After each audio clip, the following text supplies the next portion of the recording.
Welcome to the Diverse Minds podcast, where we give you the tips, tools, and techniques you need to be a mentally healthy and inclusive leader. Each week, you'll hear about a variety of topics linked to mental health, well-being, and diversity that will enhance both your professional practice and personal well-being. Welcome to the 146th episode of the award-winning Diverse Minds podcast. And as we know, this month's theme is all about tips to support your work-life balance or blend. And don't forget, I really love to hear from you as listeners. So why not connect with me on Facebook, Twitter, LinkedIn, and I've even got a specific page on Instagram for the podcast. And the handles are at Diverse Minds UK. And for Instagram, it's at Diverse Minds Podcast. Okay, so last week we spoke about energy drainers using the teacup energy drainer analogy and the EAT model: eliminate, automate, and transfer. And this week I'm going to give you a framework to think about your mood and checking in with this. So to follow up from teacup energy drainers, we looked at what drained your time. So what were the activities and things that drained your time and sapped your time energy? Now it's time to look at what helps your mood, what uplifts your mood, and what could possibly drain your mood. Now, it's an interesting one, this word mood, isn't it? Because often we know when we're in a good mood, or we hear people say it all the time, oh, you're in a good mood if someone's whistling or happy or cracking jokes. Oh God, avoid them, they're in a bad mood when someone's irritable, angry, or grumpy. It was interesting when I was doing a bit of research about, how do you actually define moods? And of course, I think moods and emotions are interlinked, but a lot of things I read were talking about how moods and emotions are distinct. And I'm not sure I agree with that. So the current thinking is, psychologically, that a mood is a general feeling, not a reaction to a particular situation. But I would say when there's certain things that we have to do or we have to partake in, it can put us in a bad mood. And surely those are linked to emotions. And it's also thought that moods are not as intense as emotions, which can be strong feelings such as, emotions are strong feelings such as, feeling terrified or exhilarated, jubilation, despair. But of course, if you feel despair, you're going to be in a despairing mood.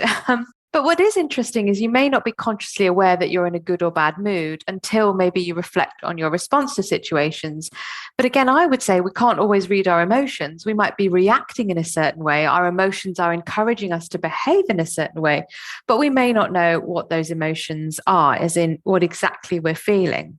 So for me, there is an overlap, despite if you type in moods into Google, you'll see, or any search engine, you'll find definitions that really talk about moods and emotions being different. But for me, they're very, very interlinked. So we have to think about what are the kinds of activities and things that we are doing that support our mental well-being. So give us either positive emotions, negative emotions, maybe emotions that are in the middle or make us feel numb. And a tool that can be used to do this is a mood tracker. And this is used to keep, anyone can use a mood tracker. A lot of time you'll hear mood trackers talked about in terms of people mapping their bipolar journey, their bipolar disorder journey, and potentially their highs, their lows, the periods where they're moving up to a period, a higher period, or going to a lower period. And the purpose is to look for patterns in how moods vary over time. And in fact, I used to use a really good mood tracker called Dailyo, and you kind of put your mood in and you look at what you've done that day, and you have little icons. It's quite fun, and you can see over time how your mood has changed and how it varies in different situations and circumstances. So you could have a handwritten journal. There are lots of apps. I mentioned one that's available. Some are free, some you have to pay for. And mood tracking can help you identify kind of internal and external triggers that can cause positive or negative changes in mood, or potential quite quick mood swings, in fact. You can also think about how, getting enough sleep, we know that it's going to affect our mood and our emotions, things that you eat, activities, and developing techniques to manage difficult or negative moods and how they impact on behaviors that may be counterproductive.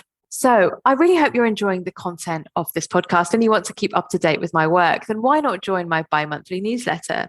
When you join, you'll receive a free copy of my ebook, The Mentally Healthy Leasing Manager. And the link, if you want to know, is in the show notes, but it's also, I'm going to read it out for you now, at bit.ly/DMSYNR. And also, is this your first show or are you a regular listener? If you enjoyed this episode, please, why not leave me a review or a rating on Apple Podcasts, Spotify, or wherever you listen to your podcasts from. So, going back to mood trackers, then, I'm going to speak about one particular mood tracker model that can really help you. And it's called the Mood Mapper. And it's something I learned when I did my Wellbeing and Resilience at Work training. And if you're interested in that, do check out my blog, diverseminds.co.uk/personal resilience training, where I give more information about RAW, one of the very few psychometrics for wellbeing that's out there in the workplace. And I am an accredited practitioner. So if you want to know more, you can check out that blog and book in your session. And in the blog as well, you will see an image of the Mood Mapper. Now, it's interesting to think about the fact that actually we're not meant to be in a positive, happy mood 100% of the time. There are actually things that are going to trigger us and make us feel annoyed, and times where we do need to feel exhausted and tired so we can have a recovery period. So we should spend around 15% of our time. You can look at that in terms of a week or a month, perhaps in an area where our mood might be, angry, annoyed, frustrated, or we might feel exhausted and low. And then the rest of the 85% of the time, we want to be in situations where our mood feels energized, we feel focused, we feel happy, relaxed, and refreshed. And I'm going to sort of talk about this in greater detail. So when you think about your mood, we're going to start by thinking about activities, situations, and circumstances that make you feel snappy, angry, annoyed, hacked off, stressed, and irritable. And I'm going to give you an example. I was doing some coaching program a couple of weeks ago, and one of the delegates talked about someone that they worked with, and that this person during the pandemic had been calling them, texting them after hours, after 5 o'clock, and they had caring responsibility for their young child. And they said, please, can you not contact me at this time? I have to look after my child. And immediately, once they'd sent that email, they got a phone call and they felt they had to take it. And then that put them in a very, what they described as an angry, stressed, and irritable mood. They turned around after the phone call and yelled at their son, and their son started crying. And this might be, sadly, a very, very common situation for many people. So this is the red zone. So think about those activities, situations, and circumstances that make you feel snappy, angry, annoyed, hacked off, stressed, and irritable. It could be phone calls with certain people. It could be particular meetings. It could be people disrespecting your boundaries. You will know what it is. And think about the color red in terms of being in the red zone. Okay. So again, as with last week, feel free to pause this. Feel free to take some notes as we go along. All right, then the next thing to think about is the grey zone. So this is activities, situations, and circumstances that make you feel exhausted, unhappy, very low, overwhelmed, worried, distracted, and lonely. And of course, there might be activities that hover between the red and the grey zone. I think clearly being unwell in any way puts us in the grey zone. Any kind of uncertainty, things that we really struggle to control, that will all put us in the grey zone. So we don't want to feel like this for very long. Unfortunately, life does throw curveballs at us, and we might be in this zone more than we might want to, and particularly more than 15% of our time. But think about those things. And my guess is there'll probably be things that feel very out of your control. And remember, I talked about lonely. Do check out my episode on loneliness and mental health as well, if that resonates with you. So when we get into that grey zone, we might have to spend a period of time there, but we start to do things or work out what's going to make us feel better. And we move into sort of the recovery area. So the recovery area, think of it in the color green. And these are activities, situations, and circumstances that make us feel happy, relaxed, at ease, content, creative, refreshed, joyous, and in the moment. It could be work, but the likelihood is it's probably going to be things outside of the workplace. So I talked about this last week in terms of things that bring you energy and things that don't, but things that will top up your energy and your time. It could be cooking, it could be doing DIY, it could be sewing, it could be fixing your car, your motorbike, dance, anything like that. So activities where you're in a sense of, or a state of flow, where time passes really quickly. You think, oh, wow, I've been doing this for 3 hours. It felt like 5 minutes. I didn't even realize. Spending time with family and friends, going for a walk, pets, you know the kinds of things that we talk about that recharge you and replenish you. And then after that, we're going to move into the blue zone. So the blue zone is activities, situations, and circumstances that make you feel motivated, productive, focused, driven, energized, supportive, and potentially part of a team. So I've kind of described the ideal workplace, haven't I? So it could be a work situation, but not necessarily.